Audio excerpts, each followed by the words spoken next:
बहुत बहुत धन्यवाद, तहे दिल से धन्यवाद। तो आज हम बहुत ही सुंदर बुक चार समझौते, इसके ऊपर स्वाध्याय लेकर आए हैं। और ये बुक, जैसा कि सुनीता जी ने कहा कि उनकी भी फेवरेट है, तो यस, ये बुक मेरी भी बहुत फेवरेट बुक है। जब मैंने फर्स्ट टाइम इस बुक को पढ़ा था तब, और इन चार समझौतों के बारे में जाना था, तो ये मेरे लाइफ में बहुत बड़ा शिफ्ट लेकर आए थे। तो मैं आशा करती हूँ कि इसे जानने के बाद, समझने के बाद, आप लोग भी अपने जीवन में एक बड़ा शिफ्ट पाएंगे। अगर इन समझौतों को ये बहुत ही प्रोफाउंड बुक है और इसे हर एक को पढ़ना ही चाहिए। तो ये जो बुक है, ये लिखी गई है डॉन मिगेल रुइस जी के द्वारा। और इसमें इन्होंने बताया है कि ये टॉल्टेक ज्ञान है जो मनुष्य की चेतना, सामाजिक परवरिश, विश्वास प्रणाली और आत्म पहचान से जुड़ी गहराई से भरी एक दार्शनिक व्याख्या है। यह मूलतः यह समझाने का प्रयास करते हैं कि हम किस प्रकार अपने जीवन के हर पहलू को सपने देखने की क्षमता, भाषा, विश्वासों और समाज द्वारा सिखाए गए विचारों के माध्यम से एक झूठे फॉल्स सेल्फ में ढालते जाते हैं और अपना वास्तविक स्वरूप भूल जाते हैं। तो फ्रेंड्स, इसमें बताया गया है कि टोल्टेक एक सभ्यता है। एक सेकेंड, हाँ, मेरा सेशन चल रहा है। टोल्टेक सभ्यता जो है वह कोई धर्म नहीं है, बल्कि एक जीवन शैली है और चेतना की गहराई को समझने वाला पथ है। तो फ्रेंड्स, हजारों वर्ष पूर्व दक्षिण मैक्सिको में टोल्टेक समुदाय को अत्यधिक ज्ञानवान स्त्री पुरुषों के रूप में जाना जाता था। और उनका मानना था कि जीवन नगवल मतलब कि प्रकाश, आत्मिक आयाम और टोनल भौतिक दृश्य जगत के मेल से बनता है। तो इसमें एक शिक्षार्थी थे कि पूरी आत्म खोज की कथा बताई गई है, जो यह समझता है कि वह प्रकाश से बना है और ब्रह्मांड की हर चीज भी उसी से बनी है। तो इस ज्ञान को सैकड़ों सालों तक गुप्त रखा गया, परंतु कुछ ऐसी भविष्यवाणियां सामने आई कि जहां यह बताया गया कि एक ऐसा युग आएगा जब इस ज्ञान भंडार को जनता को लौटा देना आवश्यक हो जाएगा। तो डॉन मिगेल रुइस, जो ईगल नाइट वंश के एक नगवाल हैं, को निर्देश मिला कि वे टॉल्टेक लोगों की इन प्रबल शिक्षाओं को हम लोगों के लिए बांटे। तो फ्रेंड्स, इन्होंने इसीलिए ये बुक हमारे लिए और इस ज्ञान को सबके समक्ष साझा किया है। और इसमें सबसे पहले जो बताया गया है कि जो एक शिक्षार्थी जो कि एक चिकित्सक बनने की पढ़ाई कर रहा था, अब वह अपने पूर्वजों के ज्ञान को सीखना चाहता था। तो एक दिन जब वह गुफा में सो रहा था, तो वह एक नए चंद्रमा की रात में गुफा से बाहर निकला। देखा, आसमान साफ था, उसे लाखों तारे दिखाई दे रहे थे। तब एक उसके भीतर कुछ ऐसा हुआ जिसने हमेशा के लिए उसका जीवन बदल डाला। तो वो ऐसा क्या हुआ फ्रेंड्स? तो उसने उस दिन जान लिया कि मैं भी प्रकाश हूं और इस ब्रह्मांड की हर चीज, जो भी चीज है, वो भी प्रकाश से ही बनी है। प्रत्येक वस्तु उसी जीवन युक्त सत्ता का साकार रूप है, जिसे हम ईश्वर कहते हैं। तो वह इस निष्कर्ष पर पहुंच गया कि मनुष्य को जो भी प्रत्यक्ष दिखाई देता है, असल में वह एक प्रकाश का दूसरे प्रकाश को देखना मात्र है। उसने यह भी देखा कि पदार्थ तो दर्पण है, और इस तरह उस प्रकाश के कई छाया चित्र बना लेती है और भ्रम की दुनिया पैदा करती है। तो फ्रेंड्स, तो ये पूरी दुनिया, जिसे हमारे हिंदू धर्म में भी कहा गया है माया, तो ये भ्रम का जाल है, माया है। हमारा असली रूप तो शुद्ध प्रेम, शुद्ध प्रकाश ही है। तो इस ज्ञान बोध ने उस शिक्षार्थी का जीवन बदल डाला। उसने हर चीज में स्वयं को देखा, प्रत्येक चीज में, प्रत्येक जानवर में, प्रत्येक पेड़ में, पानी में, वर्षा में, बादलों में, धरती में। उसने यह भी देखा कि जीवन टोनल तथा नगवाल को अलग अलग तरीके से मिलाकर लाखों करोड़ों रूप में जन्म देता है। तो ये जो पृथ्वी पर दिख रहे हैं ना, करोड़ों करोड़ों की संख्या में, अरबों की संख्या में, अलग अलग रूपों में चेतना, वो सब मैं ही हूँ। उसका ज्ञान उसे हो गया, उसने यह जान लिया। जब उसने ये आत्मज्ञान पाया, जब उसने इसको समझा, तो वह सभी को बताना चाहता है और सबको समझाने की कोशिश भी करता है, लेकिन उसके पास वो शब्द नहीं है जिससे वो समझा सके। वो असफल रहता है उन लोगों को समझाने में। लेकिन लोग इतना समझ पा रहे थे, यह देख पा रहे थे कि उसमें बदलाव आया है, वो बदल गया है। उसकी आंखों की चमक कुछ और ही हो गई है, बिल्कुल बदल गई है। तो ऐसा ही हम करते हैं ना कि कुछ भी ऐसे ऐसा व्यक्ति, जैसे कि गौतम बुद्ध को ही ले लें। उन्होंने जब आत्मज्ञान प्राप्त किया, वो बदल गए, उनका जीवन बदल गया। उनको देखकर लोगों ने उनका ज्ञान फॉलो करने के बजाय उनको पूजना शुरू कर दिया। तो फ्रेंड्स, और कुछ कर भी रहे हैं, तो उसे हम क्या करते हैं, ईश्वर का अवतार मानकर उसे, उसकी पूजा करने लगते हैं। यह सुनकर वह मुस्कुराए, कहने लगे कि यह सच है कि मैं परमेश्वर हूँ, मैं परमात्मा हूँ, पर तुम भी हो परमात्मा। हम सब एक बराबर हैं, तुम और मैं। हम प्रकाश के छाया चित्र हैं, हम परमात्मा हैं। किंतु लोग अब भी उसे समझ नहीं पा रहे थे, क्योंकि उनके आंखों पर जो पर्दा पड़ा था, जो कोहरा था, इसीलिए लोग एक दूसरे के को नहीं देख पा रहे हैं, नहीं समझ पा रहे हैं। तो वो कोहरा किस चीज का है? धारणाओं का, भय का, झूठे विश्वासों का, जिन्होंने, हम सभी ने वो कोहरा अपने ऊपर, वो परत अपने ऊपर चढ़ा रखी है, जिसकी वजह से हम खुद को नहीं पहचान पाते। तो फ्रेंड्स, वह समझ गया कि हर कोई सपना देख रहा है, परंतु वह इस बात को जानता नहीं। तो हमारा समाज एक सामूहिक सपना है, जिसे पीढ़ियों से बनाए गए विश्वास, परंपराएं, धर्म और भाषा मिलकर गढ़ते हैं। उसे मालूम हो गया था कि उसने जो कुछ सीखा है उसे जल्दी ही वह भूल जाएगा। इसीलिए उसने उसका क्या नाम दे दिया? धूमिल दर्पण। और अपने आप को पुकारने लग गया धूमिल दर्पण के नाम से। हमेशा याद रखें कि पदार्थ एक दर्पण है, और उसके बीच जो धुआं है वही हमें हमारी वास्तविकता जानने से दूर रखता है। उसने क्या कहा? मैं तो धूमिल दर्पण हूं, क्योंकि मैं तो तुम सब में खुद को देख रहा हूं, पर हम एक दूसरे को इस धुएं के कारण पहचान नहीं पाते। यह धुआं ही वह सपना है जो तुम स्वयं सपना देखने वाले दर्पण। तो यस फ्रेंड्स, हम सभी एक सपने में हैं।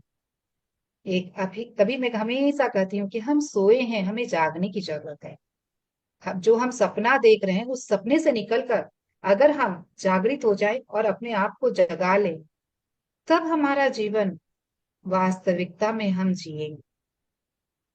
हर किसी को मैं प्रेरित करती हूँ हमेशा कि आप जागें, आप देखें कि वास्तविकता क्या है, हमारा वास्तविक जीवन क्या है। हम जीवन को जीने के लिए आए हैं, जीवन को काटने नहीं।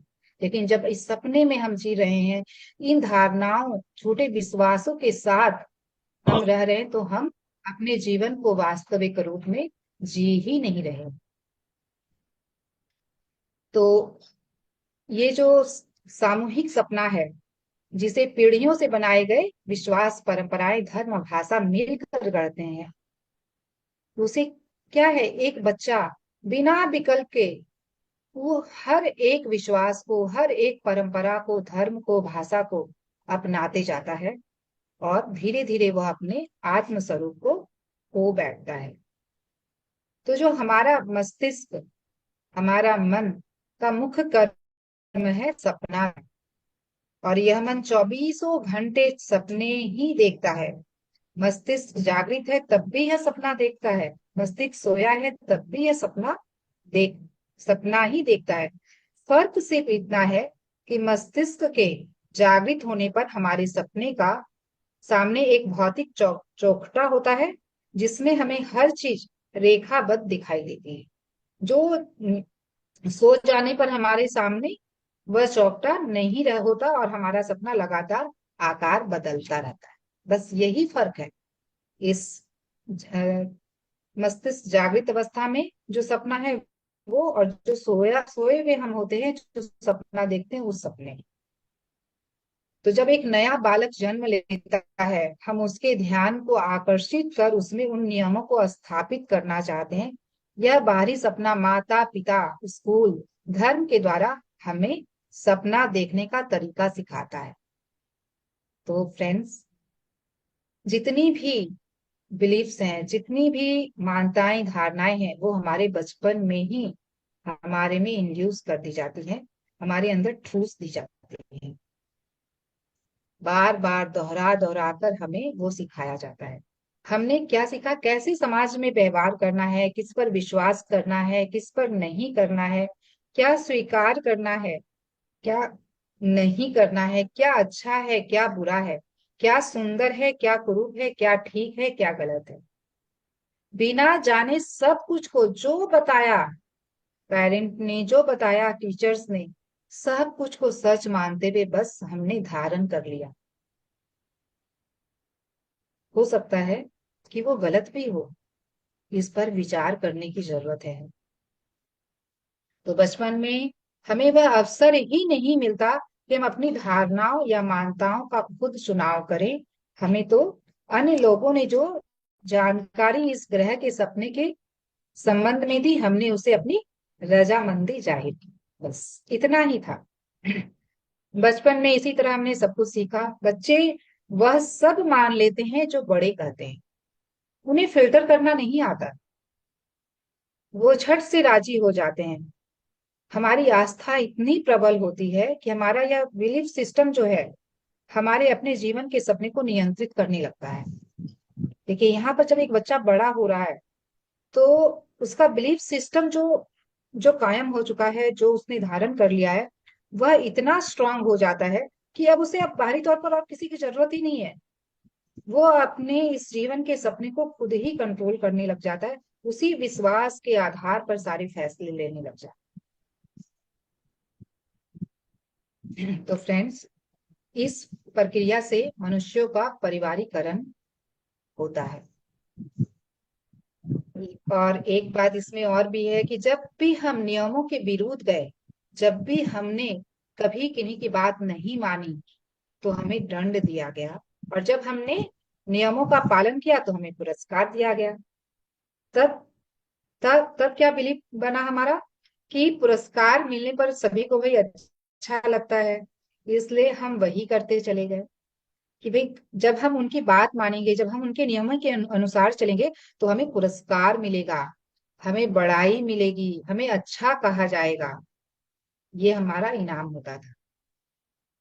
और सजा पाने के भय से और इनाम न पाने के भय से, देखिए कैसे फियर क्रिएट कर दिया गया कि हम ऊपर से जो व्यवहार करते हैं असल में हम वैसे होते ही नहीं है।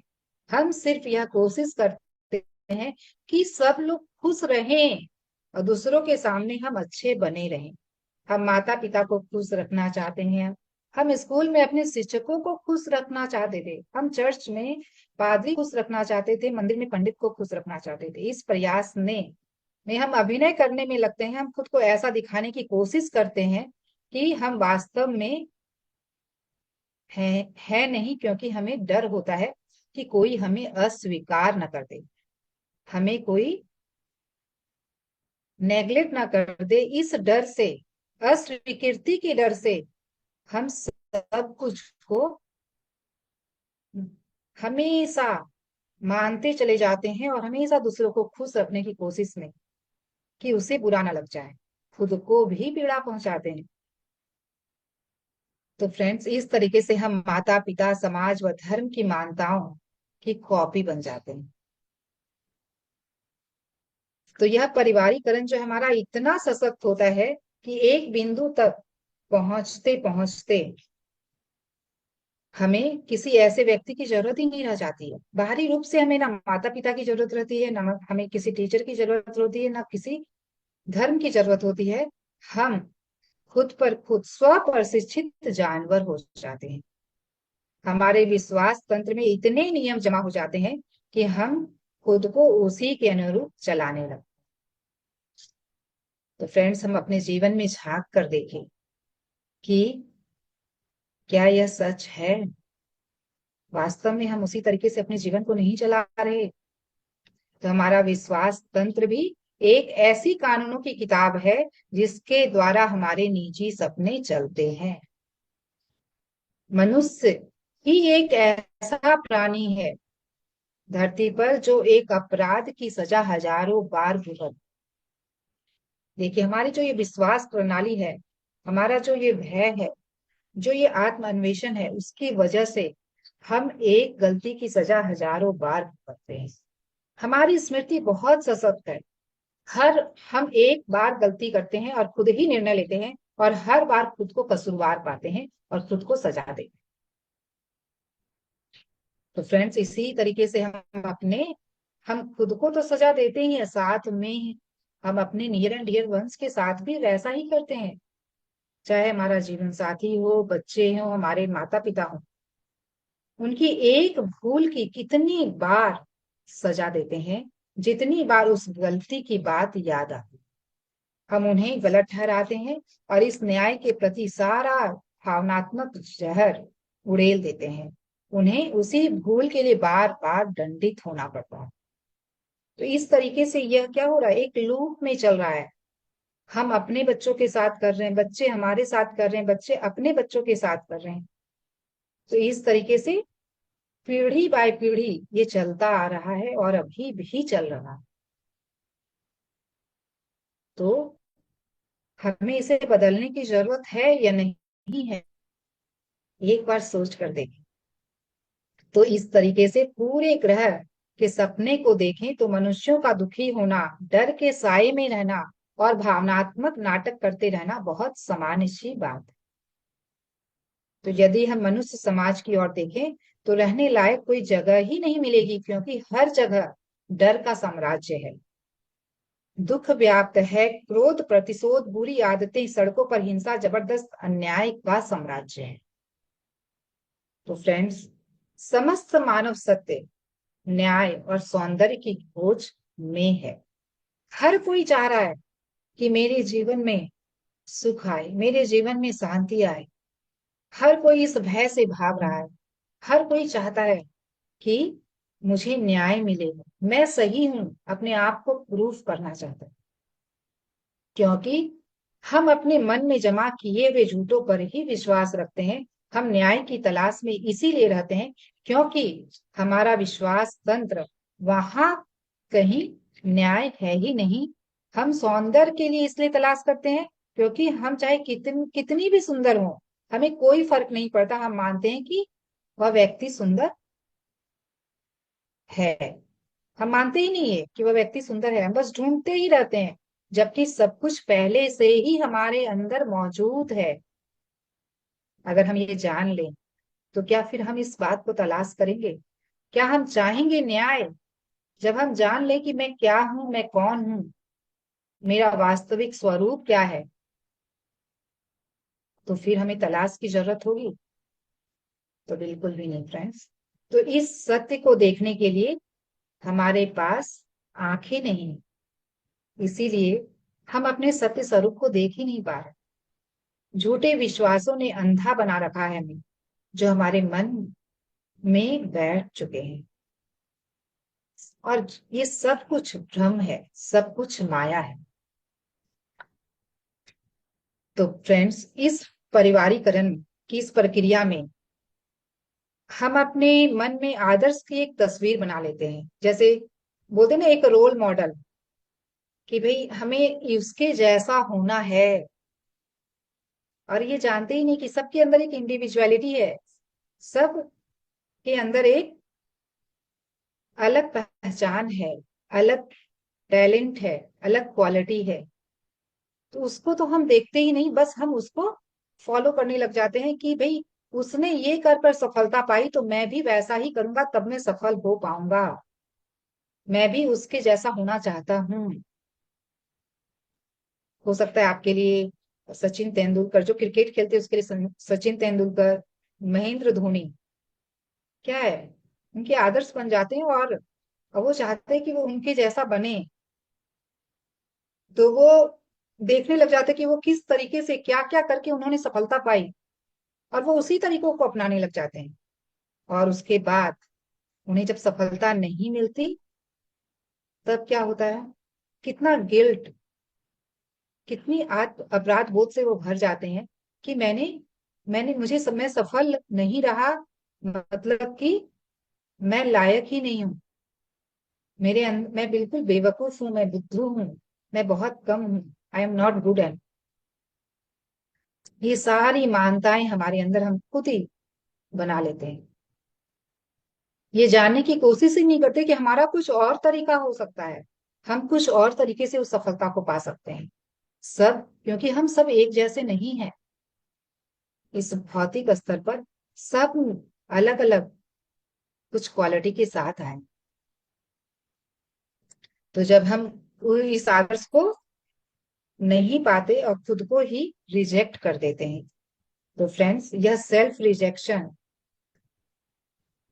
जो है हमें बहुत खीन और निराश करता है। फिर हम क्या करते हैं, हम अपने आप को छिपाने लग जाते हैं कि नहीं नहीं, असफल मैं नहीं हूं, मैं हम अपने आप को प्रूफ करने में लग जाते हैं। तो उस चक्कर में क्या होता है, हम अपना वह रूप सबके सामने लाते हैं जो असल में है ही नहीं। तो परिणाम क्या होता है कि हम अपनी वास्तविकता को छोड़ते जाते हैं और एक फॉल्स सेल्फ को धारण कर लेते हैं। दूसरों को खुश रखने के लिए हम खुद अपना अनादर कर लेते हैं। तो फ्रेंड्स, असल में हमारी बहुत बड़ी जरूरत है कि हमें कोई स्वीकार करे। क्या हुआ जब खुद को सेल्फ रिजेक्ट कर दिया, वो चीजें हम बाहर ढूंढने लग जाते हैं, दूसरों लोगों से हम पाना चाहते हैं कि कोई हम खुद को, वैसे में हम जब खुद को सेल्फ रिजेक्ट करते हैं, खुद के लिए इतनी मान्यताएं और धारणाएं बना लेते हैं, एक गिल्ट में जीते हैं, तो उसमें क्या हो रहा है कि हम खुद का सम्मान नहीं कर पाते, हम खुद को वैल्यू ही नहीं कर पाते, हम खुद को महत्व ही नहीं देते, खुद को प्यार ही नहीं देते हैं, और फिर हम चाहते हैं कि कोई और हमें वो स्वीकृति दे, हमें वो प्यार दे। तो फ्रेंड्स, जितना हम अधिक अपने आप को प्यार देंगे, जितना अधिक हम अपने आप को सम्मान देंगे, तो जितना अधिक हम अपने आप को स्वीकार करेंगे, जैसे हैं, जिस रूप में है उस रूप में अगर हम अपने आप को स्वीकार करें, तो हमें वो चीजें बाहर से नहीं चाहिए हो। तो फ्रेंड्स, यह आदर्श की तस्वीर बना लेना ही हमारा खुद को नकार देने का कारण। इसलिए हम खुद को अपने आज के रूप में स्वीकार नहीं करते, और ना ही दूसरों को उस रूप में स्वीकार करते हैं जैसे वे असल। तो जो हम खुद को ही स्वीकार नहीं करेंगे तो हम दूसरों को कैसे स्वीकार कर पाए, हम खुद को ही प्यार नहीं देंगे तो हम दूसरों को प्यार कैसे दे पाएंगे। तो फ्रेंड्स, यही हमें समझने की जरूरत है कि बदलाव कहाँ करना है, खुद को खुद में करना है, दूसरों में नहीं।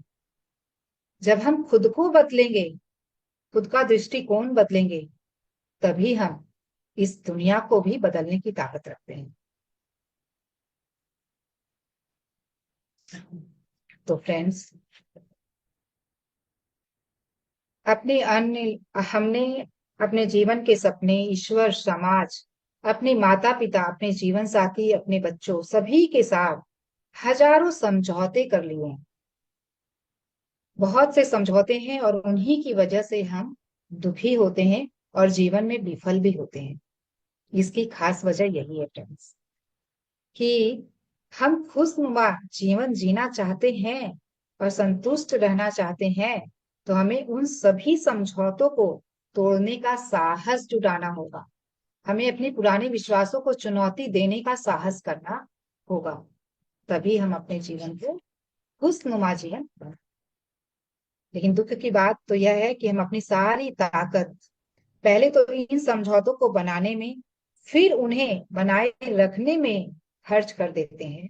और इन सभी समझौतों के कारण हमारी सारी शक्ति खत्म हो जाती है, खर्च हो जाती है, और हम खुद को कमजोर महसूस करने लगते हैं। हमारे पास बस इतनी ही ताकत होती है कि हम हर दिन को जी सकें। तो हर एक व्यक्ति अपने जीवन से थका है, हारा हुआ महसूस करता है। क्यों? क्योंकि हमने अपनी एनर्जी हमें जहां लगानी है वहां लगाई ही नहीं।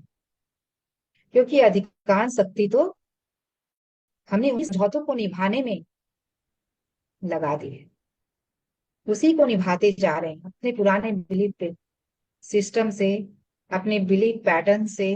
उन सारे समझौतों को निभाने में अपनी सारी एनर्जी को हम खर्च कर देते हैं। फिर हमारे पास अपने लिए कोई ताकत ही नहीं बचती कि हमें क्या करना है, कैसे बदलना है अपने जीवन। चाहते तो हैं, पर हम समझ ही नहीं पाते कि कैसे क्या। तो जब हम यही जान गए कि इन्हीं समझौतों ने हमारी जिंदगी को जकड़ लिया है और हम अपने जीवन को, सबके सपने को पूरा नहीं कर पा रहे हैं, तो हमें इन समझौतों को ही बदल देना होगा। जब हम इन समझौतों को बदल डालने के लिए पूरी तरह तैयार हो जाएं, तब हमें चार शक्तिशाली शक्तिशाली ताकतवर समझौते करने होंगे अपने आप से। ये इस पुस्तक में लेखक ने बताए हैं। हमें उन पुराने समझौतों को तोड़ डालने में वो मदद करेंगे। ये जो चार समझौते हैं, वो जो हमारे पुराने समझौते हैं, उनको तोड़ने में वो हमारी हेल्प करेंगे, जिनकी वजह से हमारे अंदर जो भय पैदा हुआ है, हमारी शक्ति जो समाप्त होती जा रही है, उसको वो वापस लेकर आने में हमें हेल्प करेंगे। तो अगर इन चार नए समझौतों को हम अपना लें, तो हमारे पास निजी क्षमता आ जाएगी, जिससे हम पुराने समझौतों को पूरे, जो ये पूरा लूप चल रहा है, उसको हम बदल पाए। तो इन चार समझौतों को अपनाने के लिए बहुत सशक्त इच्छा शक्ति की आवश्यकता है फ्रेंड्स। अगर इच्छा शक्ति नहीं होगी कि हाँ मुझे बदलना है अपने जीवन के इस पैटर्न को, तब तक आप नहीं कर पाए। परंतु अगर हमें इनके साथ जीवन जीना शुरू कर दे, तो जीवन में आश्चर्यजनक परिवर्तन आ जाए। फर्स्ट हम जैसे ही इच्छा शक्ति लेकर आते हैं, तो हम इसे बदल पाते हैं, और इसको बदल कर इसको जीना शुरू कर दें, तो हमारे जीवन में आश्चर्य एकदम, हमारा जीवन पूरी तरीके से 360 डिग्री टर्न ले लेगा। तो आंखों के सामने से जो ये नरक का ड्रामा जो चल रहा है पूरे संसार में, भय, क्रोध, अशांति, गुस्सा, नफरत, पीड़ा, ये जो सब कुछ जो ये ड्रामा चल रहा है ना, ये सब कुछ अदृश्य हो जाएगा, और हम एक नए सपने का सृजन करेंगे, और वह होगा हमारा स्वर्ग का निजी सपना। तो फ्रेंड्स, इसी के साथ हम पहले समझौते की ओर बढ़ते हैं। तो पहला समझौता, हाँ तो सही। हाँ, ठीक बोलो सभी तुम। को, सभी अपने आप को म्यूट रखेंगे। तो पहला समझौता जो है हमारा, जो बोलो सटीक बोलो। क्या लेना ठीक रहे? हाँ, एक सेकेंड, मैं सभी को म्यूट करती हूँ। कर दिया म्यूट मैंने। हाँ, ओके।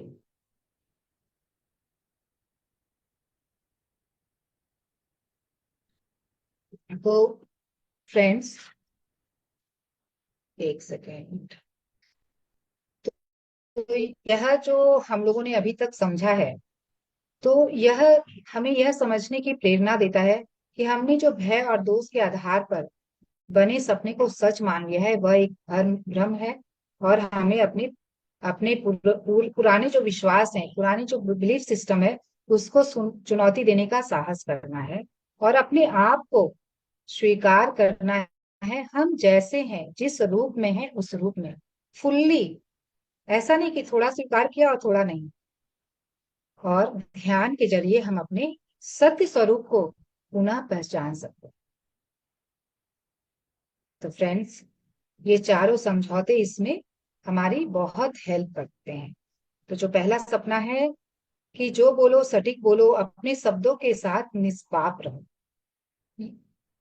तो यह पहला और सबसे महत्वपूर्ण जीवन समझौता है।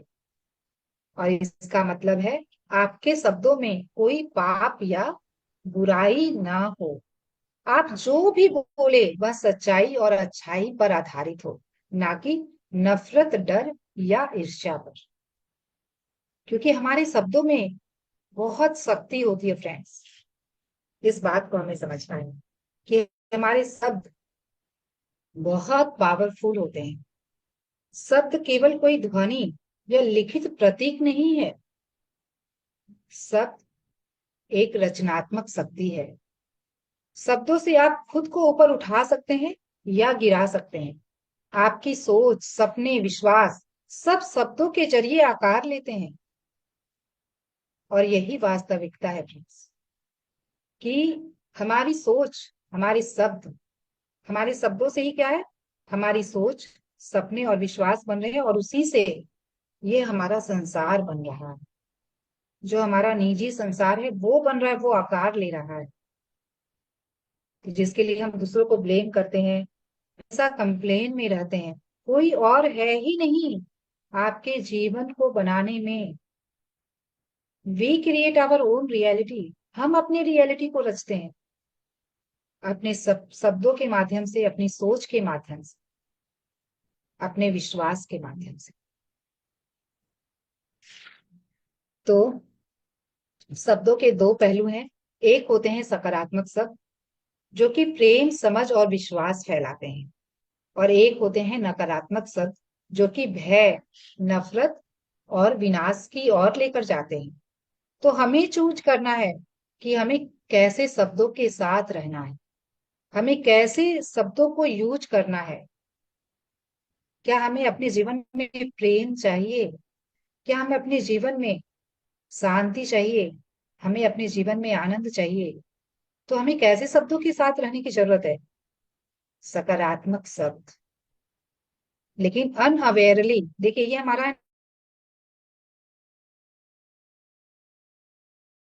है ना, माइंड प्रोग्रामिंग लूप में घूमते रहते हैं हमेशा। हमारे हमारे माइंड में इस तरीके से ये नेगेटिव पैटर्न्स बन चुके हैं, इस तरीके से हमने इसे धारण कर लिया है कि अनअवेयरली वो नकारात्मक शब्द हम सोचते रहते हैं मन ही मन।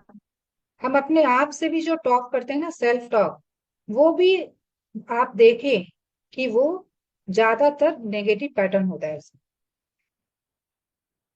तो फ्रेंड्स, इसका बहुत ही अच्छा उदाहरण है हिटलर। हिटलर के बारे में सभी कोई जानते होंगे कि उन्होंने कैसे लोगों के अंदर भय के बीज को फैलाया है, कैसे लाखों लोगों को प्रभावित किया और उन्हें युद्ध के रास्ते पर वह ले गए। तो शब्दों का दुरुपयोग कितना विनाशकारी हो सकता है, जिसे हम हिटलर के एग्जाम्पल से समझ कि उन्होंने लोगों के मन में जो भय का बीज बोया, उसकी वजह से लोग युद्ध करने को तैयार हो गए और एक विनाशकारी युद्ध हुआ, वर्ल्ड वॉर। कितना विनाश हुआ। तो ये सब जो है वो कितनी विनाश की ओर हमें लेकर जा सकते हैं, आप खुद समझ सकते हैं। ये जो हमारा मानव मन है, वो उपजाऊ भूमि है। हम जैसा बोएंगे वैसा ही पाएंगे। हमारे मन में जो विचार बोए जाते हैं वही पनपते हैं। अगर कोई कहता है कि तुम बुद्धू हो, तो हम क्या करते हैं, उस पर विश्वास करते हैं और वही हमारी सच्चाई बन जाती है। आप देखेंगे कि किसी ने हमें बेवकूफ कहा और हमने उसे मान लिया, तो हम जो भी काम करेंगे ना, कुछ उसमें देखेंगे कि हम कुछ ना कुछ बेवकूफी वाली हरकत ही कर रहे हैं। क्योंकि हमने मन में ये धारण कर लिया है कि मैं बुद्धू हूँ। फिर कोई एक दिन कोई व्यक्ति ऐसा मिला और आपका ध्यान उन्होंने खींचा कुछ कहकर, कि बताकर कि तुम बेवकूफ नहीं हो। और फिर हम उसकी बात मान लेते हैं और एक नया समझौता कर लेते हैं। उसका प्रभाव क्या होता है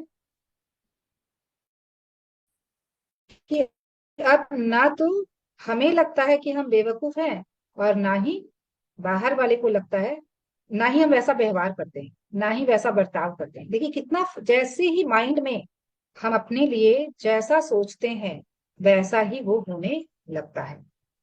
पुराना जादू टूट जाता है सिर्फ एक शब्द की ताकत से।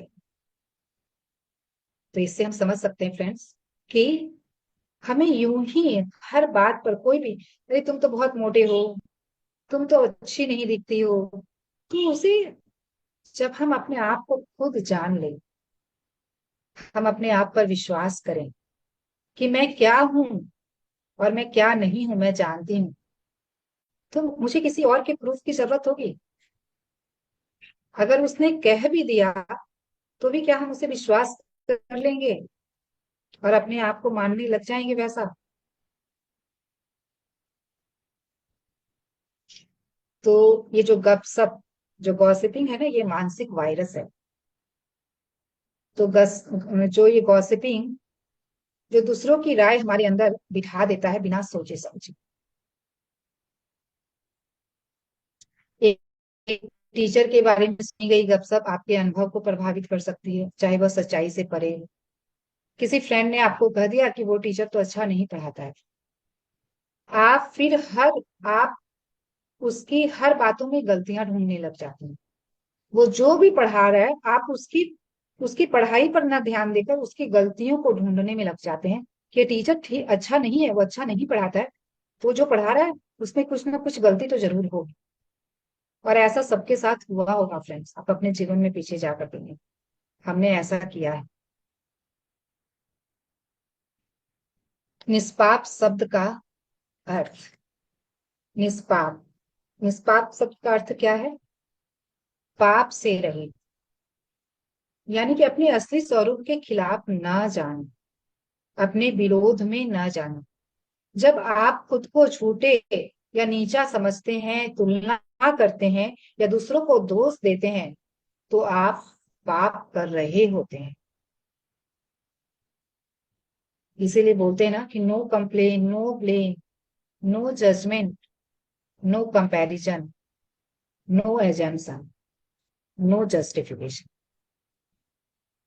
अगर ये छह जो स्टेटमेंट हैं, इनको हम प्रैक्टिस करें अपने जीवन में और इसके साथ जिए, फिर देखिए आपकी थॉट पैटर्न कैसे चेंज होती है। हम खुद के लिए भी अपनी सोच को बदल पाएंगे, हम दूसरों के लिए भी अपनी सोच को बदल पाएंगे। अपने जो सेल्फ टॉक है, जो शब्द चल रहे हैं अपने लिए दूसरों के लिए, उसको भी बदल पाएंगे। तो शब्द जादू है फ्रेंड्स। शब्द से हम लोगों को प्रेरित, हतोत्साहित, सम्मोहित कर सकते हैं, और शब्दों से ही हम दूसरों को चोट पहुंचाते हैं। वो जहर बन जाता है जो कि खुद को भी प्रभावित करता है। जब हम दूसरों पर जहर उड़ेल रहे हैं, जब हम दूसरों को चोट पहुंचा रहे हैं, तो वहां पर हम खुद को भी चोट पहुंचाते हैं। ऐसा नहीं है कि वो हम केवल उसको ही चोट पहुंचा रहे हैं। तो इसमें बहुत ही सुंदर उदाहरण के द्वारा हम समझेंगे कि एक स्त्री थी बहुत समझदार और दिल की बहुत अच्छी। उसकी एक बेटी थी जिसे वह बहुत प्यार करती थी और उस पर जान छिड़कती थी। एक दिन वह काम से जब शाम को लौटी तो बहुत थकी हुई थी, कई तरह के भावनात्मक तनाव से भरी हुई, और सिर के दर्द से वह परेशान थी और वह शांति चाहती थी। पर बेटी खुशी से उछल रही थी। आज कोई भी बच्चा, माँ बाप अगर ऑफिस से आए, पूरे दिन बीतने के बाद, तो उन्हें लगता है ना कि मेरे मम्मी पापा आए हैं, तो वो बहुत खुश होता है और खुशी से वह जो भी पूरे दिन में उसने सीखा या कुछ भी किया वो दिखाना चाहते हैं, वो बताना चाहते हैं अपने माँ बाप को। तो उसी तरीके से वह भी खुशी से उछल रही थी, गाना गा रही थी। बेटी नहीं जानती थी कि माँ के सर में दर्द है या माँ को कुछ ऐसा को कुछ ठीक नहीं लग रहा। वह तो अपनी दुनिया में, अपने सपने में खोई भी थी। बहुत खुश थी, जोर जोर से नाच गा रही थी और अपनी खुशी व्यक्त कर रही थी। उसके गाने की आवाज इतनी ऊंची थी कि माँ दर्द से बेहाल सिर को चोट पहुंचा रही थी। उसकी आवाज जो है उसके दर्द को और बढ़ा रही थी। तो कुछ देर तक तो उसने बर्दाश्त किया, लेकिन फिर उसका जो धैर्य है, उसका जो पैसेंस है, उसका संतुलन वो खो बैठती है और कि बस चुप हो जाओ, कितनी बेसुरी आवाज है तुम्हारी, बस अब गाना बंद करो। देखिए कैसे उसके ऊपर वो क्रोध हावी हो गया और उसने अपने ही बच्चे को ऐसे शब्द कह दिए जो उसे नहीं कहना। उसके बाद उस एक शब्द का, कि तुम बेसुरी आवाज में गाती हो, कितना प्रभाव पड़ा उस बच्चे के जीवन पे। उसने उसके बाद कभी भी गाना ही नहीं गाया। उसने उस बात को इस तरीके से धारण कर लिया कि मैं बेसुरा गाती हूँ, मेरी आवाज बेसुरी है, तो मैं गा ही नहीं सकती। इतना संकोच वो करने लगी कि कोई गाने को कहता तो वो तुरंत मना कर देती। गाना तो तू, वो दूसरों से बात करना भी उसके लिए मुश्किल हो गया। सोचिए वो उसके जीवन पे कितना बड़ा प्रभाव लेकर आया। तो ये छोटी सी लड़की बड़ी हुई, यद्यपि उसकी आवाज सुंदर थी, पर उसने कभी इसके बाद गाया ही नहीं। उसके मन में एक गांठ बन गई एक वाक्य को सुनकर, कि तुम बेसुरा गाती हो। उसका जादू इस तरह चला कि वह, और वो भी एक ऐसे व्यक्ति से जिसे वह बहुत प्यार करती थी, कि उसने ऐसा कहा तो वो तो उसके लिए कोरा सच के अलावा कुछ हो ही नहीं सकता था। इसीलिए उसने उसे उसी रूप में मान लिया, और वो उसकी माँ ही थी फ्रेंड्स। तो इस तरीके से अनअवेयरली हम अपने बच्चों के साथ बहुत बार ऐसा कर जाते हैं। कितनी बार हम ऐसा अपने बच्चों के साथ कर चुके हैं। तो फ्रेंड्स, हमें अपने आप को माफ करना है। अब जो हो चुका उसे तो अब हम क्या कर सकते हैं, हम उसे उस समय में जाकर बदल तो नहीं सकते। लेकिन अब हमें क्या करना है कि हमें अपने आप को भी माफ करना, और ये पैटर्न जो आया है वो हमारे माता पिता से हमारे पास आया है। तो हमें अपने माता पिता को भी माफ करना है, क्योंकि वे नहीं जानते थे कि वे क्या कर रहे हैं। तो इसी तरीके से हम जनरेशन जनरेशन टू जनरेशन कैसे पास ऑन कर रहे हैं वो देखना है।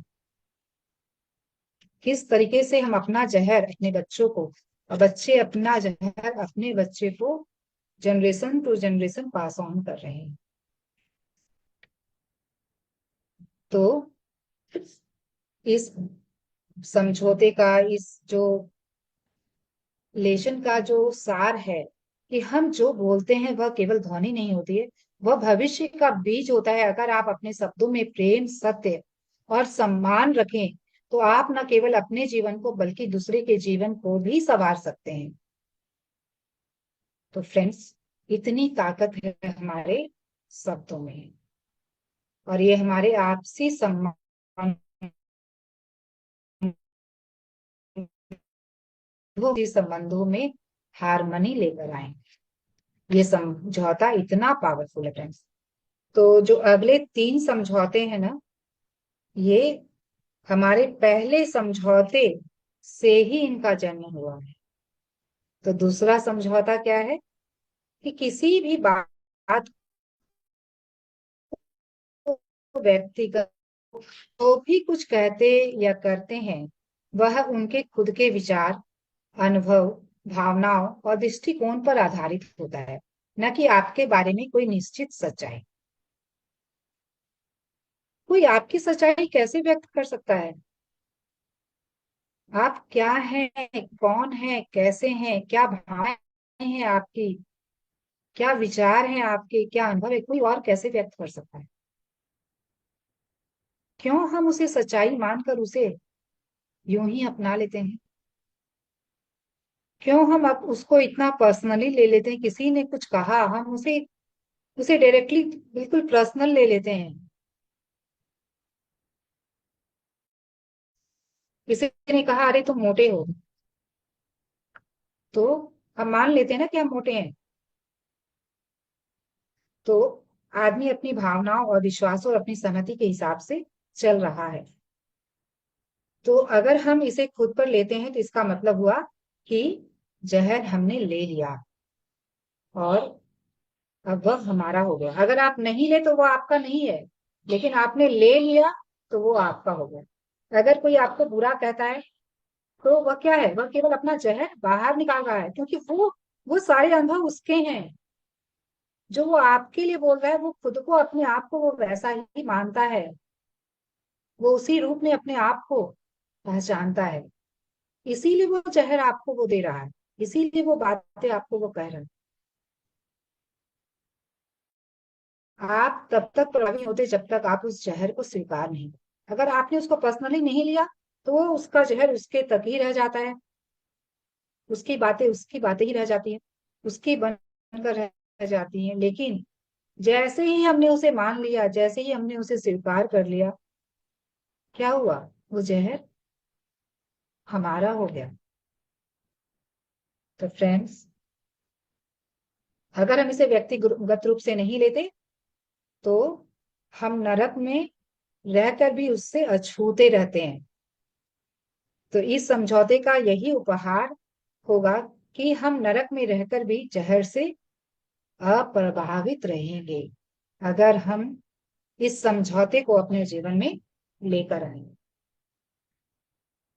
तो आत्म मूल्य, अपनी खुद की वैल्यू, अपना खुद का मूल्य खुद को जानना है। ये ज्ञान हमें होना ही है, हमारे अंदर होना ही चाहिए। जब आप खुद को अच्छी तरह जानते हैं तो दूसरों की राय अच्छी है या बुरी से आपको कोई फर्क नहीं पड़ता। ना दूसरों की प्रशंसा को आप अधिक महत्व देते हैं, ना आलोचना को दिल पर लेते हैं। अगर दूसरे ने बहुत बड़ाई कर दी कि वाह आप तो बहुत अच्छा बोलते हो, आप तो बहुत अच्छा सेशन लेते हो, आप तो बहुत अच्छा ध्यान करवाते हो, वाह आप तो बहुत कितने ग्रेट हो। तो उस पर्सन, हम जानते, अगर मैं जानती हूँ कि मैं क्या हूँ, क्या क्षमता है मेरी, क्या टैलेंट है मेरा, तो मैं उसकी प्रशंसा में बहुत ज्यादा प्रशंसित भी नहीं होंगी। और अगर किसी ने आलोचना कर दी कि नहीं आवाज बिल्कुल भी अच्छी नहीं है, क्या ऐसे ही कुछ भी बोल देते हैं, कोई बात की सिर और पैर होती नहीं है, तो उस आलोचना को आप दिल पर भी नहीं लगाएंगे। जब आपको पता होगा कि जब हम खुद को जानते हैं तो दूसरों की राय का कोई मतलब ही नहीं रह जाता हमारे जीवन में। तो फ्रेंड्स, ये कहीं ना कहीं हमारे पुराने बिलीफ सिस्टम से आ रहा है, जो हमेशा से हमने, दूसरों ने जो दिखाया, दूसरों ने जो कहा है उसको हमने सच माना, उसी तरीके से अभी भी हम मानते जा रहे हैं। जबकि अब हमारे पास वो ताकत है कि हम अपने आप को, हमारे अंदर वो समझ है कि हम अपने आप को जान पाए कि मैं क्या हूं, मैं कौन हूं, मैं कैसी हूं। तो ये धारणाएं ही हमारी पीड़ा की जड़ होती है फ्रेंड्स। हम अक्सर यह मान लेते हैं कि लोग हमारे बारे में जो सोचते हैं वह सच है, और इसे लेकर भावनात्मक रूप से प्रतिक्रिया देते हैं। किसी ने बड़ाई की बहुत खुश हो गए, किसी ने बुराई की बहुत दुखी हो गए। तो ये जो इमोस इमोशंस की चाबी हमने दूसरों के हाथों में दे रखी है, उसको हम अपने कंट्रोल में भी ले सकते हैं। हमारे इमोशंस को कोई और ऑपरेट करे बजाय हमारे, तो हमारा जीवन कैसा होगा। तो अपनी परवरिश, समाज से मिली धारणाएं हमें सिखाती हैं कि हर चीज हमें लेकर ही हो रही है। लगता है ना हमें कि जो कुछ भी चल रहा है वो हमारे लिए ही है। किसी और ने किसी और को भी कुछ कहा तो लगता नहीं ये मेरे लिए ही करा है, मेरे को ही सुनाने के लिए कहा जा रहा है। ऐसा होता है हमारे साथ क्योंकि हमारी धारणा ही ऐसी है कि जो कुछ भी चल रहा है वो हमारे लिए ही चल रहा है, हमारे लिए ही बातें हो रही है, हमारे लिए ही कहा जा रहा है। इसी निजीकरण से निकलना है हमें। तो फ्रेंड्स, किसी से निकलना वास्तविक तौर पर स्वतंत्रता है। जब आप किसी भी बात को निजी तौर पर नहीं लेते, तो आप मानसिक और भावनात्मक रूप से स्वतंत्र हो जाते हैं। आप दूसरों के कार्यों और शब्दों से प्रभावित नहीं होते, जिससे गुस्सा, जलन, नफरत और निराशा जैसी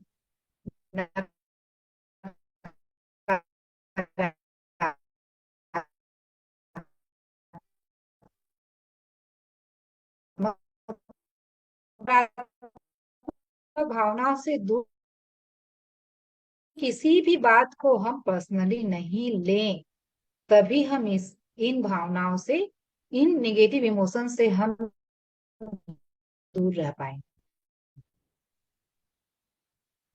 तो विकसित करनी है जो आदत, पुरानी बनी हुई उस पैटर्न को हमें तोड़ना है और एक नया पैटर्न बनाना है कि बार बार खुद को याद दिलाएं कि किसी भी बात को निजी तौर पर ना लो, किसी भी बात को निजी तौर पर नहीं लेना है। इससे आपकी प्रतिक्रिया शक्ति बढ़ेगी, आप संतुलन में रह सकेंगे। तो प्रतिक्रिया शक्ति क्या हुई?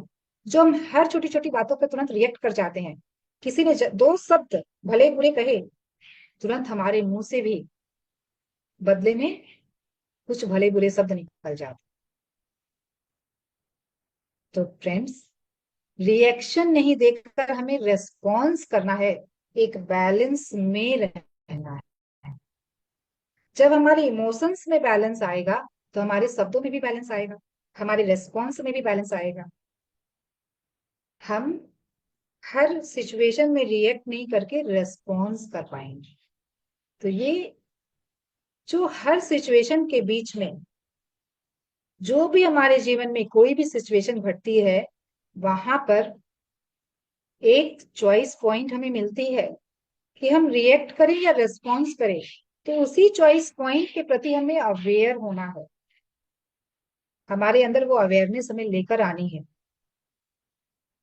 कि हमें यहाँ पर करना क्या है। तो जब आप किसी भी बात को पर्सनली नहीं लेंगे, तभी उस चॉइस पॉइंट पे आप वो चॉइस ले पाए, वो अवेयरनेस को लेकर आप। तो फ्रेंड्स, यह जो पाठ है, यह जो समझौता है, हमें बताता है कि किसी भी बात को निजी तौर पर नहीं लेना एक शक्तिशाली अभ्यास है, जो न केवल भावनात्मक शांति देता है, बल्कि जीवन की चुनौतियों का सामना करने में आपकी क्षमता को भी बढ़ाता है। यह समझौता हमें खुद पर विश्वास करने, दूसरों की राय से मुक्त रहने और आत्मसम्मान बनाए रखने का मार्ग दिखाता है। तो फ्रेंड्स, यह समझौता अपने आप में कितना शक्तिशाली है। जब हम इसे अपने जीवन में धारण करें, इसे इम्प्लीमेंट करें, तब हम इसकी पावर को समझ पाएंगे। तो थ्रू प्रैक्टिस ही ये फ्रेंड्स हो पाएगा।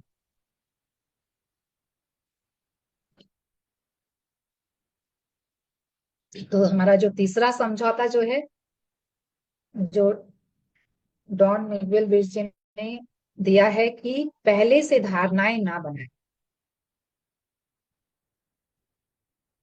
तो जब हम किसी भी बात को निजी तौर पर नहीं लेंगे, तो हम पहले से धारणा नहीं बना पाए। देखिए, एक के बाद एक समझौते, अगर पहला आपके जीवन में घटा, तो दूसरा को आप बहुत सहजता से, सरलता से अपने जीवन में लेकर आ पाएंगे। जब ये दोनों समझौते आप अपने जीवन में इंप्लीमेंट कर ले, आप अपने अंदर धारण कर ले, तो तीसरा समझौता भी घट जाएगा। फिर हम धारणाएं बनाएंगे ही नहीं। मनुष्य स्वभावतः हर चीज के बारे में, ये मनुष्य का स्वभाव होता है, ये हमारा ऑटो पायलट में चल रहा है, ये ऑटोमेटिक पैटर्न है कि हम पहले से ही हर चीजों के लिए एक धारणा बना लेते हैं। केवल देख कर ही यह मान लेते हैं कि जो जो हो रहा है वो मेरे लिए हो रहा है, कोई कुछ कह रहा है वो मेरे लिए कह रहा है, अरे वो मेरे लिए जरूर कुछ ना कुछ तो गलत ही कर रहा होगा, मेरी बुराई ही कर रहा होगा। इस तरीके से हम पहले ही एजम्पशन कर लेंगे। तो परंतु यही धारणाएं कई बार गलत फहमियों, रिश्तों में तनाव और भावनात्मक जहर का कारण बनती। तो फ्रेंड्स, ये जो हम धारणाएं बना लेते हैं पहले से ही, ये मान बैठते हैं, यही हमारे रिश्तों में तनाव का कारण है।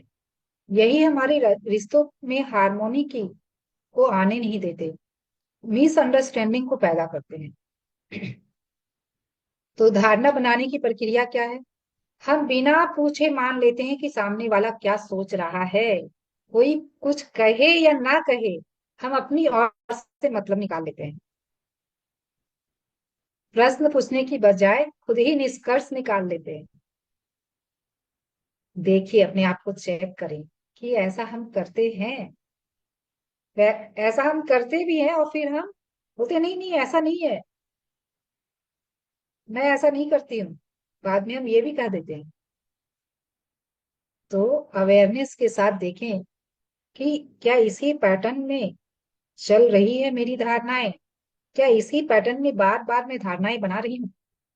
मेरे रिश्ते में तनाव का कारण कहीं ये तो नहीं है? चेक करने की जरूरत है हमें।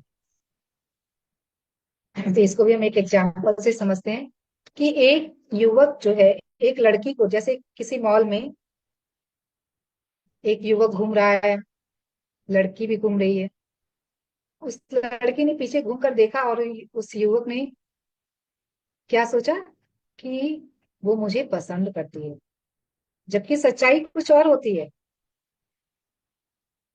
और हम क्या करते हैं, कितने सपने उसी में मन ही मन सपना बुनते बुनते हम शादी तक पहुंच जाते, वह युवक शादी तक पहुंच जाता है कि मैं उसके शादी का प्रस्ताव रखूंगा, बिना उससे पूछे, बिना उससे जाने कि वो उसे पसंद करती है कि नहीं। वो पहले ही यह मान लेता है कि वह उसे पसंद करती है। यही हमारे साथ होता है फ्रेंड्स, कि हम बिना सच्चाई को जाने हम मान लेते हैं कि वो व्यक्ति मेरे बारे में गलत सोचता है, गलत समझता है मुझे। ऐसी ये है, वो मानता है या नहीं मानता, पहले ही हमने मान लिया, हमने निष्कर्ष निकाल लिया कि वो जरूर मेरे बारे में बुरा ही सोच रहा हो। वो जरूर मुझे कम दिखाना चाहता है, वो मुझे नीचे गिराना चाहता है। इसी तरीके से हमारे रिश्तों में जहर घुलता है फ्रेंड्स। और इसी तरीके से देखा जाए तो पति पत्नी, शादी का मतलब ही है कि पति को समझ जाना चाहिए कि जो भी कुछ मेरे मन में है उसे खुद पर खुद ही समझ जाना चाहिए और उसे वो करना चाहिए। हर पत्नी की ये अपेक्षा होती है, ज्यादातर, हर की नहीं कर सकते, ज्यादातर ऐसा होता है इस रिश्ते में, कि बिना कहे ही वह समझ जाए कि मुझे क्या चाहिए। क्यों भाई? क्यों आप अपने मन की नहीं कह सकते उसे? वो कोई ज्योतिषी है कि वो जान जाए आपके मन की बात? ये एक्सपेक्टेशन ही क्यों है? तो ये एक्सपेक्टेशन हमारी सही है? तो फ्रेंड्स, बिना पति को बताए कि वह क्या चाहती है, वह मान लेती है कि वह तो उसके मन की बात अच्छी तरह जानता है, उसे पता है कि वह क्या चाहती है। मानो वह उसका मन पढ़ सकता है। वह बेचैन हो जाती है क्योंकि वह उसकी उम्मीदों पर खरा नहीं उतरता। और यही जो है संबंधों में झगड़ों का कारण बन जाता है, बात डिवोर्स तक आ जाती है। तो फ्रेंड्स, यहाँ पर हमें एक अवेयरनेस की जरूरत है कि वहीं पर हम अपने इच्छाओं को अपने पति के सामने रख दें, अपने नियर डियर वन के सामने रख दें कि भाई मुझे क्या पसंद है, मुझे क्या नहीं पसंद है। तो फिर झगड़ा ही नहीं होगा, दूरी नहीं पैदा होगी। लेकिन जो एजम्पशन में हम जीते हैं, एक्सपेक्टेशन में हम जीते हैं कि वो खुद पर खुद ही समझ ले और वो उसे पूरा कर दे, समझ ले नहीं, उसे समझ जाना चाहिए, उसे पता होना चाहिए। तो फ्रेंड्स, एक क्लियर कम्युनिकेशन की जरूरत है। हर विषय में स्पष्ट सवाल पूछें, जब तक शंका पूरी दूर ना हो पूछते रहें। मैं चाहता हूं और आप चाहते हैं जैसे वाक्य भावनात्मक रूप से ईमानदार होते हैं और गलत फहमियों को रोकते हैं। कि भाई मुझे ये पसंद है, मैं ये करना चाहती हूँ, मैं ये नहीं करना चाहती हूँ, वो क्या चाहते हैं उनको भी सुने। तो इसमें क्या हो, हमारे रिश्तों में एक समझदारी डेवलप होगी।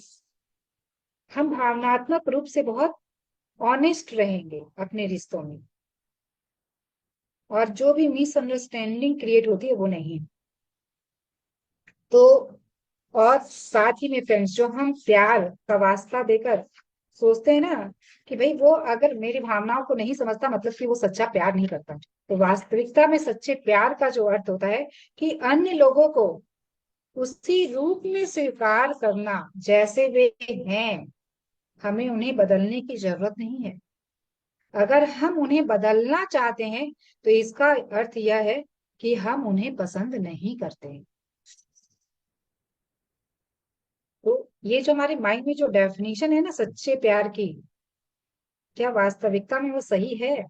हमारे आप देखा जाए तो हर शब्दों की जो डेफिनेशन हमारे माइंड में हमने बना रखी ना, वो सही मायने में सही नहीं होने के कारण ही हमारे रिश्तों में दूरियां आती। हमारे जीवन में वो हार्मनी जिसे हम चाहते हैं वो नहीं आ पाती। हमारे जीवन में जो खुशियों को हम चाह रहे हैं वो ना आने का कारण ही वो है कि जिन चीजों को जिस रूप में हम देख रहे हैं, समझ रहे हैं, वास्तविकता क्या है, वो सही मायने में है क्या, उसे हम समझने की कोशिश ही नहीं करते, क्योंकि हमने उसकी डेफिनेशन ही गलत बना रखी। तो व्यक्ति को वैसा ही स्वीकारे स्वीकारे जैसा वह है, सही मायने में वही है सच्चा प्रेम। किसी को बदलने की कोशिश नहीं करनी।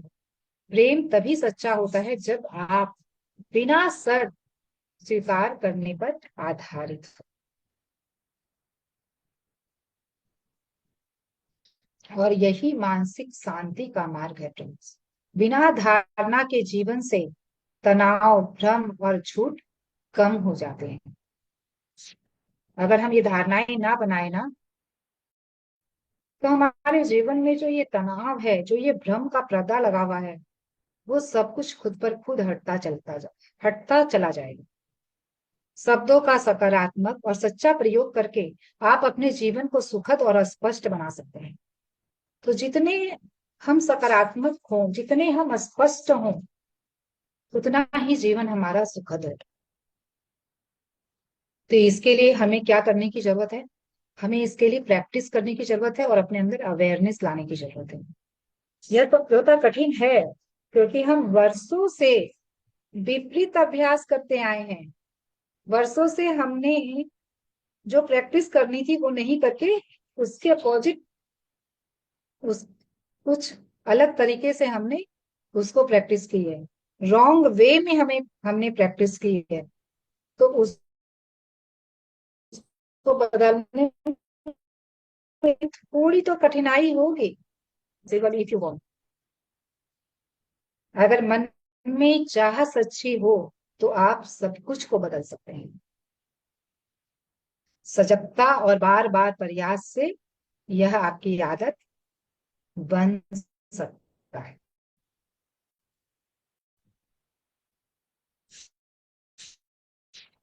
कोई धारणाएं ना बनाए। यह आपके जीवन और संबंधों में स्पष्टता, ईमानदारी और शांति ला सकता है। सवाल पूछना, संवाद करना, बातचीत करना और सच को जानना, यह समझौते का सार है।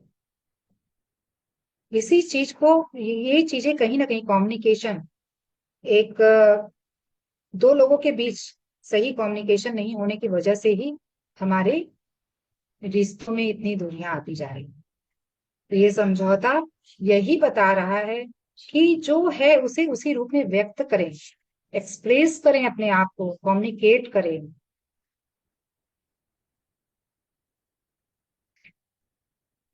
एक सेकंड।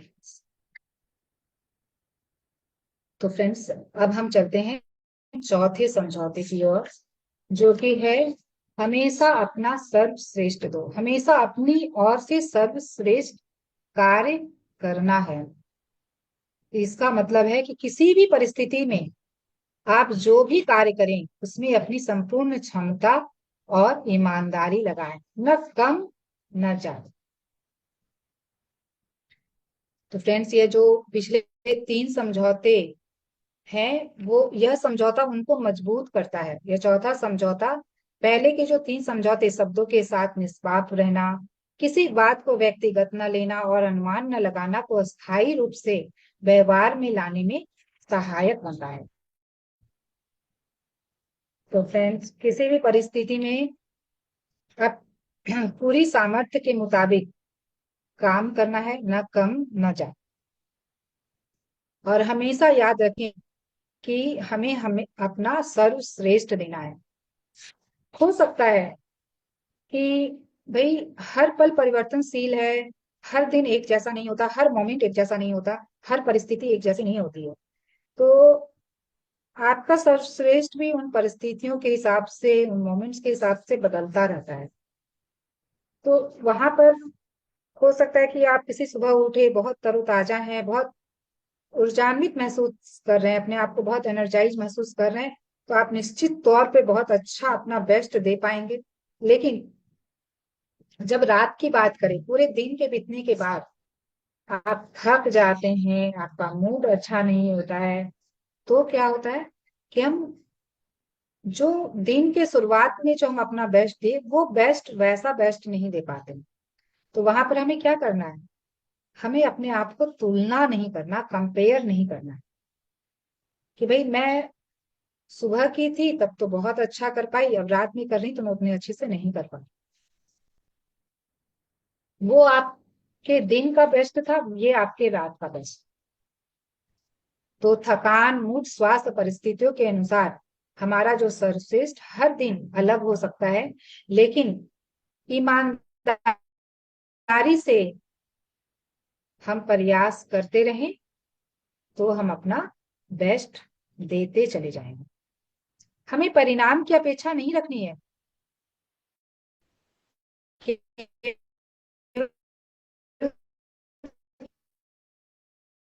क्या कर,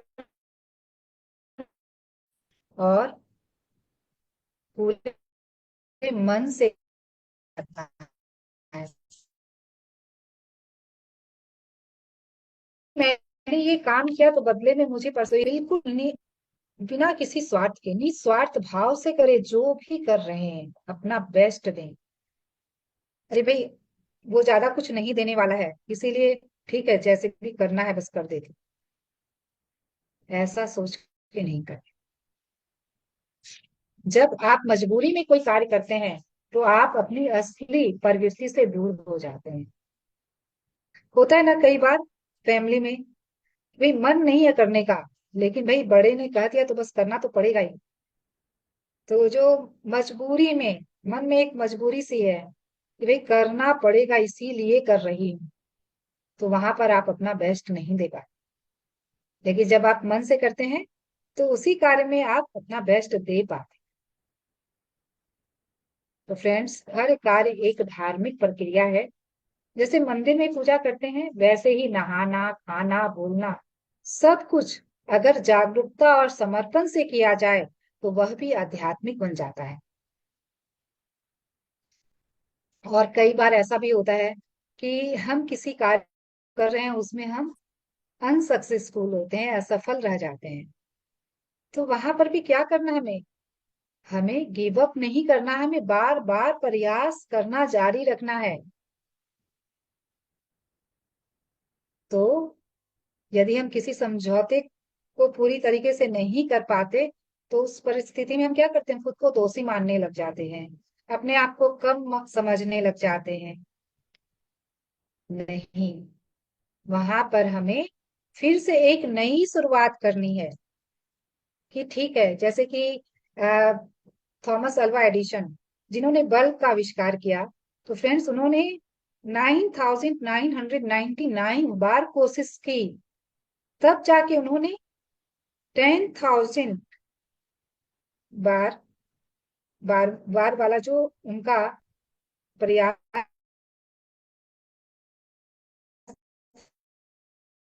था,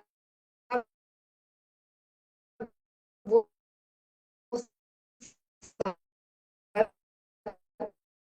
का निर्माण ही नहीं हो पाया। तो जजमेंट्स नहीं देने हैं, अपने आप में डाउट नहीं लेकर आना है। वो उससे ये समझना है कि ठीक है, इस बार इस तरीके से यह कार्य नहीं होगा, हमें कुछ और नया तरीका अपनाना है उसे करने के लिए, कुछ न्यू वे में करना है, कुछ नए आइडिया के साथ करना है। हर बार कोशिश करनी है, और वो आपकी हर एक कोशिश आपको सफलता तक लेकर जाएगी। तो फ्रेंड्स, ध्यान, अभ्यास और अनुशासन से यह संभव है। चलना या बोलना हमने अभ्यास से सीखा, सीखा ना।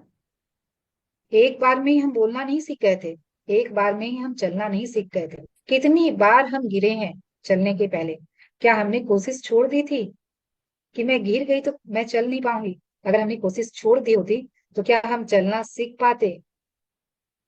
हम बोलने जब हमने बोलना सीखा तो कितनी बार हम लड़खड़ाए, कितनी बार हमने एक शब्द को गलत बोला, लेकिन हर बार हमने कोशिश की, हर बार हमने अभ्यास किया, तभी तो हम बोलना सीख पाए। वैसे ही इन चार समझौतों को भी जीवन में लाने के लिए हमें निरंतर अभ्यास करना होगा, निरंतर कोशिश करनी होगी।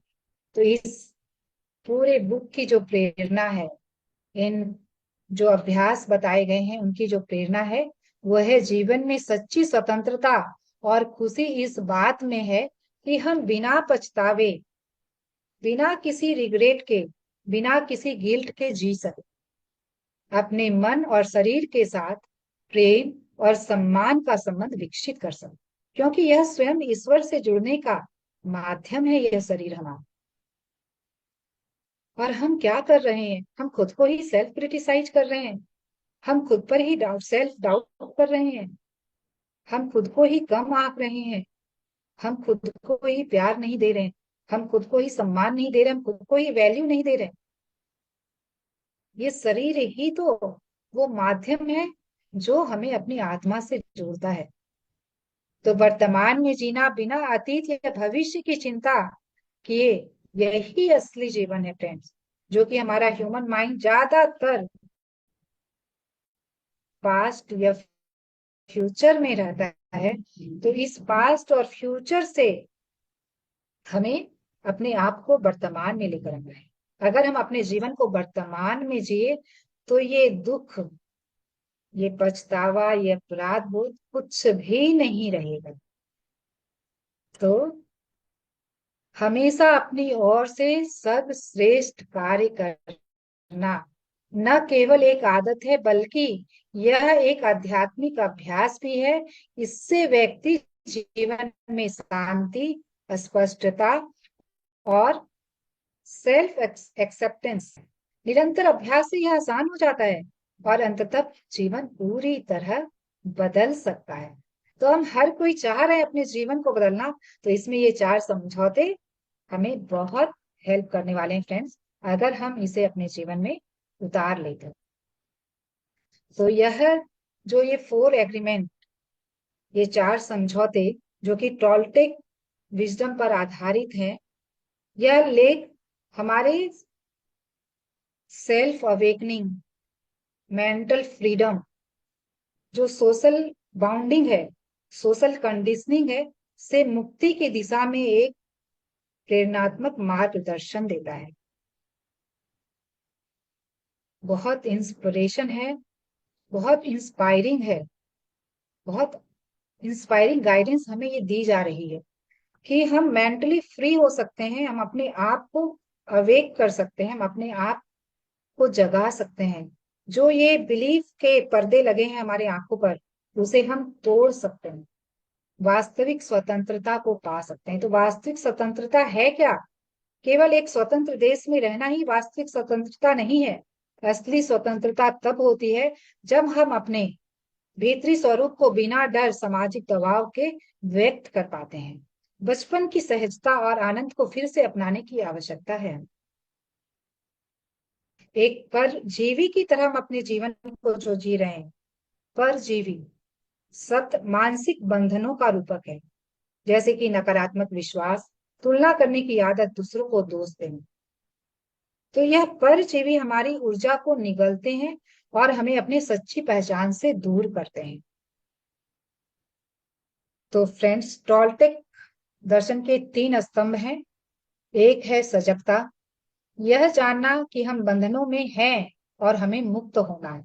सबसे पहले तो हमें यह एक्नॉलेज करना है कि हम किस तरीके से अपनी ही सोच में बंधे हैं, इससे हमें मुक्त होना है। और दूसरा है पातालन, ट्रांसफॉर्मेशन, अपनी धारणाओं को बदलना है और फिर से रीप्रोग्राम करना है।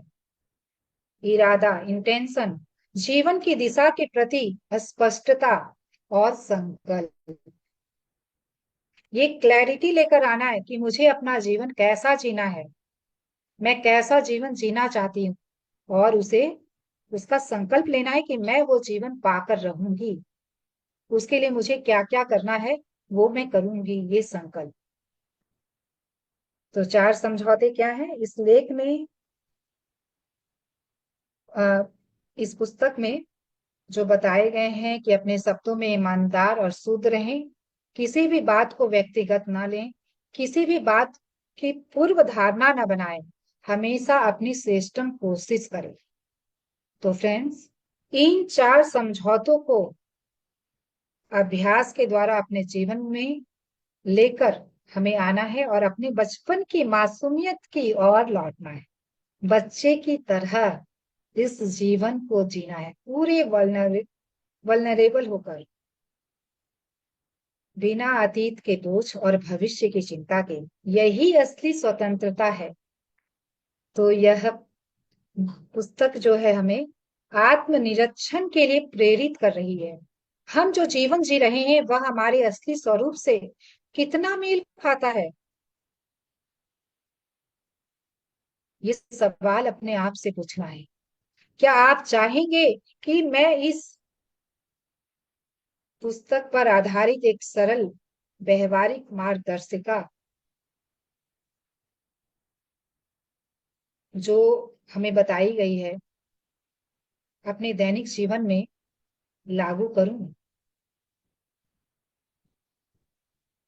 तो यह पाठ एक प्रेरणादायक और आत्मबोध से भरी आध्यात्मिक यात्रा का चित्रण कर रहा है फ्रेंड्स, जिसमें व्यक्ति को एक नया सपना देखने और सच्चे सुख और परम आनंद की स्थिति को अनुभव करने के लिए प्रेरित किया गया है। आपकी वास्तविकता आपकी कल्पना है, यह बताया गया है। जो सपना आप जी रहे हैं वह आपकी खुद की सोच और धारणा की रचना है। आप उसे कभी भी बदल सकते हैं, ये आपकी चॉइस है, कोई और नहीं बदल सकता इसे। जो हम हमेशा यह सोचते रहते हैं कि कोई ऊपर ऊपर भगवान बैठा है जो हमारी किस्मत को बदल सकता है, तो वो नहीं है, वो खुद आप हैं जो उसे बदल सकते हैं। आप अपने भाग्य को लिख सकते हैं। तो विकल्प आपके पास है। आप सुख या दुख, नरक या स्वर्ग, किसी भी स्थिति का निर्माण अपनी सोच, भावनाओं और कल्पना से कर सकते हैं। परम आनंद की स्थिति संभव है जब व्यक्ति अपने भीतर की शांति और प्रेम से जुड़ता है, तो उसे हर चीज में वही प्रेम और आनंद दिखता है। यह अनुभव सांसों के प्रति जागरूकता और पूर्ण उपस्थिति से है, ध्यान के द्वारा आता है। जब हम अपने सांसों के साथ जुड़ जाएंगे तो हम उस स्थिति तक बहुत सहजता से, सरलता से पहुंच पाएंगे फ्रेंड्स। दूसरों को और स्वयं को बिना शर्त स्वीकार कर पाएंगे, तुलना दोषारोपण को छोड़कर इस आनंद को पा पाएंगे, डर से मुक्त इस जीवन को जी पाएंगे। जब आप स्वीकृति, प्रेम और आत्मज्ञान की ओर बढ़ते हैं तो आपको खोने या पाने का कोई डर नहीं रहता। आप पूरे आत्मविश्वास के साथ जीते हैं। तो इस पुस्तक में कई सुंदर प्रार्थनाएं दी गई हैं जो परम रचयिता से प्रेम, शांति और सत्य की अनुभूति के लिए है। ध्यान की सहायता से आप सांसों, प्रकृति और सभी जीवों से एकत्व का अनुभव कर सकते हैं। जब हम उस अनुभव को पा लेंगे, फिर हम इस अद्वैत का जो जाल है उससे हम बाहर निकल। तो केवल हमें इस ज्ञान को मात्र पढ़ना नहीं है, सिर्फ सुनना नहीं है, इसे अनुभव में लेकर आना है। तो इसे अनुभव में हम कैसे ला सकते हैं? तो ध्यान के द्वारा। तो एक आत्म व्यक्ति की कहानी इस पुस्तक में बताई गई है जो अपने भीतर की प्रेम की अग्नि से पूरी ब्रह्मांड के साथ एक हो जाता है और वह प्रेम दूसरों में भी फैलाता है। तो इस पुस्तक का सार यही है कि वास्तविक शांति, प्रेम और स्वर्ग का अनुभव बाहर नहीं बल्कि हमारे भीतर ही है। यह आपके चुनाव और जागरूकता पर निर्भर करता है कि आप किस दिशा में अपने जीवन को लेकर जाना चाहते हैं, किस दिशा में लेकर जा सकते हैं, किस दिशा में लेकर जाना चाहेंगे। यह सिर्फ और सिर्फ आप पर निर्भर करता है फ्रेंड्स। तो अवेयरनेस के साथ हमें ये चॉइस लेनी है, ये निर्णय लेना है कि हमें अपने जीवन को कैसा जीना है। थैंक यू एवरीवन, बहुत थैंक यू अच्छा सो आपने मच। स्वाध्याय किया। जैसा कि मैंने पहले भी बोला था आपको, ये मेरी फेवरेट बुक है।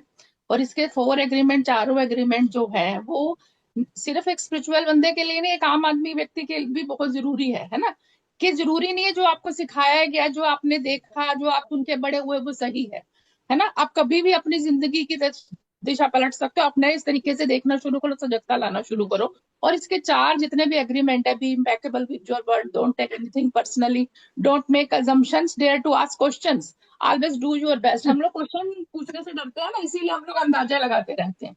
तो एक एक इसका जो एग्रीमेंट है, अगर आप सीरियसली, मैं तो सोचती हूँ अगर आप चारों एग्रीमेंट फॉलो कर लो ना, तो आपकी जिंदगी की 1/3 प्रॉब्लम्स और 1/3 रिलेशंस से जो जुड़ी हुई समस्या है ना, वो एकदम सेट हो सकती है। इतनी अच्छी बुक है। और सच में आपने बहुत अच्छे से, बहुत डिटेल में, बहुत ही पूरी अच्छे से व्याख्या करते हुए हर चीज को समझाया है। और thank you so much. Thank अगर यू, ये बुक थैंक आपने यू ले सो ली, thank you much. Sunita ji. मैं लेने वाली थी पहले, थैंक लेकिन आपने सेशन लिया था तो मुझे लगा नहीं, आप इस बुक के साथ जस्टिस कर सकते हो, तो इसीलिए मैंने कहा नहीं, आप लो। तो thank you so okay, much. Thank you so much thank you Preeti ma'am. Sunita ji, सच थैंक यू में सुनीता जी। बहुत ही वंडरफुल शेयरिंग थी मैम, बहुत ही अच्छा लगा सुन के। और मतलब हम लोगों को भी बहुत प्रेरणा मिल रही है इस बुक से कि हम अपने बिल्कुल। अपने जो पुराने बिलीफ सिस्टम है वो चेंज कर सकते हैं, जो हम धारणा बना लेते हैं उसको हम चेंज कर सकते हैं। तो लाइफ इतनी ब्यूटीफुल और बहुत ही इजी हो जाएगी। सच बिल्कुल। में। Thank you so much. Thank you. इस बार बार हमें केवल ये जो 4 एग्रीमेंट है ना, वो हमें याद दिलाने की, हमेशा हमें याद दिलाना है। हाँ जब हम बार बार एक हाँ चीज को अपने आप को याद दिलाते हैं तो वो हमारे सबकॉन्शियस माइंड में फीड हो जाता बिल्कुल। है। तो बिल्कुल। यस। कहीं ना कहीं हम अपने जीवन को सब कॉन्शियसली जी रहे हैं, कॉन्शियसली जी ही नहीं रहे। तो बिल्कुल। अपने सब कॉन्शियस माइंड के पैटर्न में अगर हम इन 4 समझौतों को बैठा लें, तब कॉन्शियसली भी हम अपने जीवन में इसको इम्प्लीमेंट कर पाएंगे। बिल्कुल। तो बार बार हमें रिपीट करना, बार बार हमें याद दिलाना है। और प्रीति जी, इस बुक पे जो टर्म है ना, स्मोकी थैंक मिरर वाली और डोमेस्टिकेशन वाली, अगर डॉन मिगुल की जो बाकी बुक्स है ना, यस, वो सारी भी इसी, क्योंकि टोटल उसके ऊपर विजडम पे आधारित है। अगर किसी ने इस बुक को अच्छे से समझ लिया ना, तो वो बाकी बुक भी अच्छे से उनको समझ आ जाएगी। क्योंकि मैंने इनकी और बुक्स भी पढ़ी है, 5th एग्रीमेंट भी है, उसके बाद हाँ, 5th चार एग्रीमेंट पांच है। बुक्स हो रहे हैं ना। तो mastery of self, mastery of love, ऐसे बहुत सारी बुक है, और उसमें फिर ये वाली term as it is use की गई है।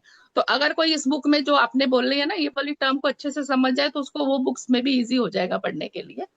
तो thank you so much again, आपने बहुत अच्छा सब यस, किया। Thank you. Thank you Sunita ji. Thank Sunita you. Ji ने हमें आगे भी बताया है कि हाँ 5th एग्रीमेंट, हाँ तो जी। आगे भी इनकी लिखी भी कई, और टॉल्टिक विजडम अपने आप में बहुत जी। रहस्यमय है, बहुत जी। ही गूढ़ ज्ञान है जिसे हर एक को बिल्कुल। लेने की जरूरत है। अगर हम बिल्कुल। इस और इन टॉल्टिक विजडम सारी को ले बुक्स लेते अच्छी हैं इनकी, अगर कोई पढ़ना चाहते हैं, जिनको अगर ये ऑथर पसंद आते हैं। तो इनकी जितनी भी बुक्स है ना, और हर एक में आपको ऐसा लगेगा कि हाँ ये मेरी लाइफ से जुड़ी हुई है, हाँ ये तो मुझे भी ऐसा लगता है या मैं भी कर सकता हूँ, इतना इजी है हर चीज में।